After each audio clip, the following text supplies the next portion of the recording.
Hello everyone, welcome back to Higher Max. As you can see from the title of the video, we will be discussing Temptation Island, South Africa, episode 4. And I'm not gonna lie, at the beginning I was not really feeling this episode, but once we got to the bonfire, it really brought everything together. But before we continue on, do not forget to like, comment, and subscribe. Like seriously, look at that like button and click it. It helps me out a lot. And let's get into this video. We started off this episode the same way we left it off. They are having a sexy doctor nurse-ish type party. Let's just say, to sum it up, we are seeing body shots, skimpy outfits, and a lot of dirty dancing. And then we go into the girls' villa, and Muggs, as I told you, and as we know, he is an entertainer, as he likes to call himself. So he led a dance for the girls. It was just, and you know, when Precious was on the ground, I was just like, please protect Precious at all costs. Like, it was very raunchy. I did not expect that, and I'm sure like for some of the girls, they're a bit shook, but they seem to have had a good time. After that, the girls and the guys in the villa disperse, and we see this moment between Musa and Kwanele. And can I tell you something? First of all, Musa's been watching these videos, so y'all know, like, that actually makes me very excited because I've as you can see, I've been standing her since the beginning, and now that I know she watches, I'm like, okay, hi, shout out Musa, we see you. And anyways, so, but I'm not gonna lie, Miss Musa, you're being a bit shady. Cornel is busy putting his heart out. He's busy like talking about how he's gonna offer stability, he wants to build an empire, blah blah blah. Miss Musa's looking into everywhere else in the village. She is not interested in this conversation. Obviously, later in the episode, we start to understand why she's acting that way. I think between them, there's more of a physical attraction, and she just does not see the relationship developing anywhere beyond that. I was literally dying watching that because I'm like, he looks so interested. He seems invested. And I was watching it. I was like, oh, shame. He's so genuine. That time, like, she looks so bored. She kept on... First of all, I was confused that she was looking at the cameras. I guess she was looking at what was going on around the villa. Honestly, it really had me cackling because I was like, these two are on totally different pages. Then we get a moment between Setu and Ntabi. And he says the whole time he was on the date with Precious, he was wishing he was with Ntabi. You know what? I'm going to cut Setu some slack. Because when he was busy spilling his heart out, Precious was just thinking about Dane. So I feel like, you know what, I'm gonna forgive him for feeling that type of way. And if he feels, I would be interested in seeing how his relationship develops with Ntabi. Because right now, Ntabi has been, as I said, not really investing herself in the process because of her loyalty to MJ. And then has mostly been hanging out with CJ. But I feel like seeing her with someone new would be very exciting, just to see maybe what different parts of her personality this person could bring out. Last time I made this review, the subject was Sbu and his attitude and the way he was acting. And I'm glad that we got to see a moment where Sbu is sitting down with Musa first, and he apologizes for his actions, and she explains how she felt. She felt as if he was, you know, being very aggressive. She didn't feel safe, understandably so. He was following her around, and then after that, he was doing a lot with Precious. So I can understand where she was coming from, and I'm glad that he sat down, took the time to understand where she was coming from, and apologized. Similarly, he did the same with Precious, and you know what? For now, we have to just take it for face value. The only thing, though, you can't deny you were drunk. You were drunk because I have to say that's not his typical behavior. I feel as if in his inebriated state, that's kind of what set him off. But I don't want to, like, if he wasn't drunk, then are we saying that this is just his typical behavior, which would kind of be worse? But I'm glad that we got to see that moment happen. In the boys' villa, there's a lot of things going on, and there seems to be a lot of shade. We see these background comments going on between Lerato and Dintle, and it seems to be surrounding the different couples in the house. So first we see Coco and Grant interact, and they said something very interesting. I don't know if this is some behind the scenes information or if I didn't hear correctly, but I usually put on subtitles because I don't know, I don't know if you've seen those TikToks where it's like if the subtitles aren't on, you don't understand what's going on. That can be me at times.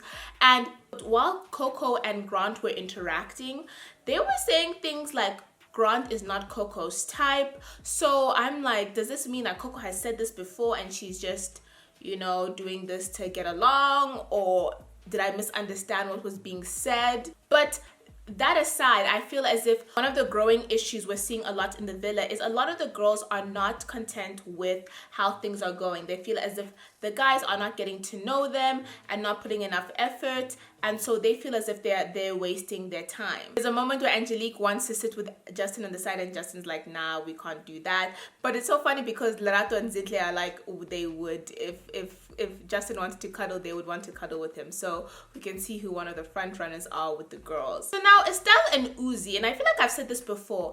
So she's talking about how attracted she is to him and how she wants to get to know him better, etc., etc. He even takes her upstairs to drop her off to say goodnight. And I think, I don't know why, to me, I feel like a lot of relationships just pop up on Temptation Island.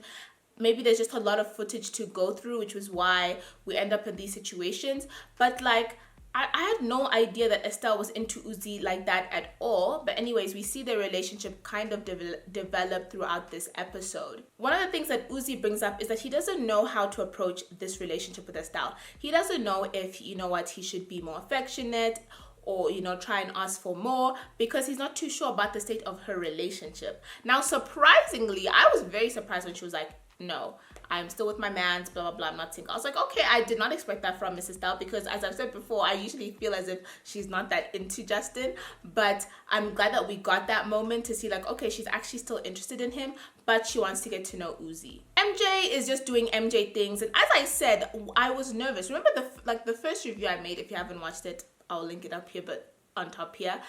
I was nervous about this happening because remember how Ntabi was like, I have every reason to trust him, why would he do anything? And like the way he's interacting with Dimple is making me a bit nervous. Things are building, but I feel like by this next episode that's coming out, a lot can potentially happen. And another person who surprised me, Sfiso. Today, this episode's so fun because Estelle surprised me. Now Sfiso surprised me when he was just like, he doesn't want to do too much because he trusts Musa and he knows that Musa is not going to do too much and he wants to, you know, tread the line carefully. I was like, okay, I genuinely did not expect that. And he was telling Eve that, and she was not really happy about what he had to say. Let's talk about Sfiso's significant other, Musa. She's having a conversation with Tats, and I think that's currently the road she's going to go down in terms of a person who she's going to pursue.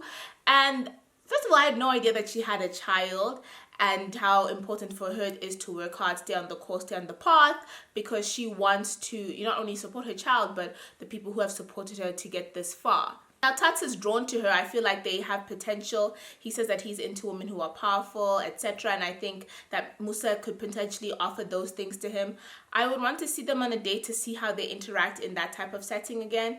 And we'll see how, you know, things go with them. I don't know. I feel like maybe after Spoo apologized, I'm not sure if Musa is still interested in him or she's completely cut the ties. Fat Joe comes to the villa and lets, you know, both villas know that there's going to be a bonfire tonight. Interestingly enough, Angelique makes a comment about how she wishes and hopes that all three girls go home. So I feel like there are some things going on behind the scenes with the girls, and please, Temptation Island producers, give us that. I want to see what is going on behind the scenes because there seems to be quite a bit of tension between the girls. That Joe leaves the villa, we see this conversation between the girls where Musa is explaining how she feels about Kwanele and how she thinks he's a great person and all, but not for her, and she's just attracted to him.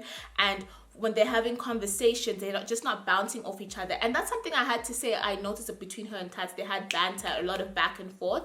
Whereas she's describing their conversation with Kwanele and she just feels as if she has to put in a lot of work. Like he'll want to talk to her and then has nothing to say, and that can be very frustrating. She also doesn't want to hurt his feelings and wants to figure out the best way to go about it. Now the girls have mixed feelings about going to this bonfire. Musa, of course, saw her man having a crush on someone, so she's wondering if things are going to get worse or if they're just going to stay the course. Guys, Sfiso is the one who's stressed about what Musa is going to see, and we get a moment where the girls are explaining the fact that Sfiso is kind of the front runner because he's the only person trying to get to know everyone, whereas the other guys have really been stuck in their couples. And Gigi has some good theories about that. She feels as if Sfiso is actually not trying to get to know people, but rather floating so he doesn't form any real connections in comparison to these other guys who are sticking in the couples with these girls. Also, relationship where these guys are constantly and consistently dating the same girls, they're potentially going to turn into something, whereas with Sfiso, if he keeps bouncing around, nothing is going to be that deep. We get another conversation between Justin and Lerato. Justin obviously has nothing to be nervous about. He hasn't done anything shady as far as I'm concerned, but I didn't know that I feel like there's a lot of things I didn't know or realize. And you can let me know down below if I'm the only one. Maybe I'm not paying close enough attention. But Lerato was disappointed in him because she felt as if, you know, she's kind of being led on, doesn't know where they are. He's dating the same girl, i.e. Angelique. I think he made it clear that, you know what, he's still here for Estelle. He's still here to be with Estelle, but he's interested in getting to know other people. One thing that he said again is what he appreciates is that not Angelique and Lerato are people who are being vulnerable, sharing their feelings, sharing their emotions, which is something he does not have with Estelle. So he has been bringing up this issue about vulnerability. That seems to be something that really, really upsets him in his relationship, or maybe not upsets him, but he notices is lacking. And MJ and Dimple continue to do a lot. They did a lot, not a lot, but something that we know would upset his partner.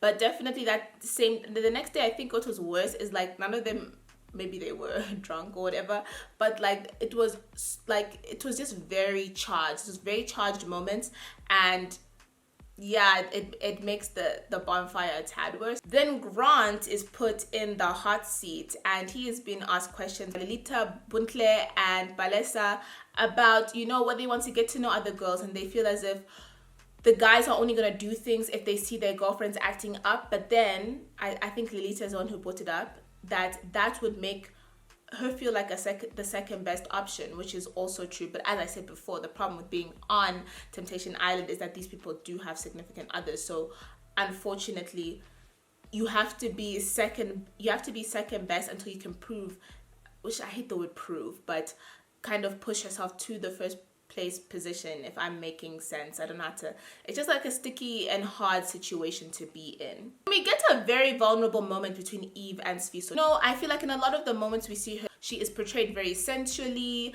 like someone who is, you know, very confident. And not saying being vulnerable does not mean that you aren't confident, but those are the moments we've seen her. So we haven't seen her, you know, really bare her feelings. And in this moment, she tells Sfiso that she doesn't want to be this temptation. She wants to see something possibly happen between the two of them. And she doesn't like the way that he's treating her kind of like somebody that he has to prove that he can be away from. And so I think that really broke her, and she started to cry and very emotional. And this episode, I feel like we saw a lot of the singles be emotional in the house. It's early days, but she also said that she doesn't want to see Sfiso with other people. I feel like it can be a bit soon, but you can let me know if you agree or disagree. We get to the bonfire, and the first person who is watching is Estelle. She's watching Justin. Obviously, Justin has not done much. He's just leaning into the process, giving people shots, not that hectic. And she said that she was happy for him because she never really sees him in this kind of space and didn't even expect him to be participating as much as he has. And she was like, wow, he looks good. And I was like, okay, like, I don't know, Estelle's done kind of like a 180. Like, all of a sudden she's very into Justin, which I did not expect. And the fact that she keeps stating that she is with him, I think is a big and major step. Precious sees Grant asking Coco out on another date, and as we remember what happened in that episode, he did that as a response to being upset, I guess, to seeing Precious and Dane or whatever. I don't know, I feel like Grant and Coco are developing, and so I think Precious is right to feel a bit nervous. I don't think that he's as far as falling in love with her, but I can understand why it hurts her that her man is like supposedly planning a future with some other woman when they have talked about marriage, etc. Musa sees the date between Sfiso and Eve, and he's talking about how she is everything he wants in a woman, and if he can survive her, he can survive temptation, blah blah blah blah. She is also not impressed by what she sees, understandably so, because first date you're telling someone you have a crush on them, next date the next woman is everything you're looking for in a woman. I think it's a bit much. I think Sfiso needs to give Musa a bit of a break with these with these bonfires. He needs to, you know, just regroup a little bit, because in the house we can see he's kind of focused on her, and so I don't want her to keep seeing like bad bonfires. But last but definitely not least, Ntabs sees MJ doing a lot with Dimple, obviously making her feel uncomfortable. There's a part where it wasn't very clear. It looked like they were kissing, but Musa reiterated that it wasn't a kiss. They were just being kind of inappropriately close to each other, especially for someone who is in a committed relationship. And I can understand why it hurt Ntabi a lot, because she is not fully leaning into the process, in the sense that, you know, she's going on these dates and she's trying to get to know these guys, but she's still very focused on MJ. But maybe this bonfire was the push for her to pursue things a little bit more, and hopefully with Setu, and maybe it'll push her in that direction. I mean, those are my opinions about what happened and some of my commentary. Let me know what you think down below. Again, do not forget to like, comment, and subscribe. Follow my socials, and I'll be seeing you very, very soon with another video. Goodbye.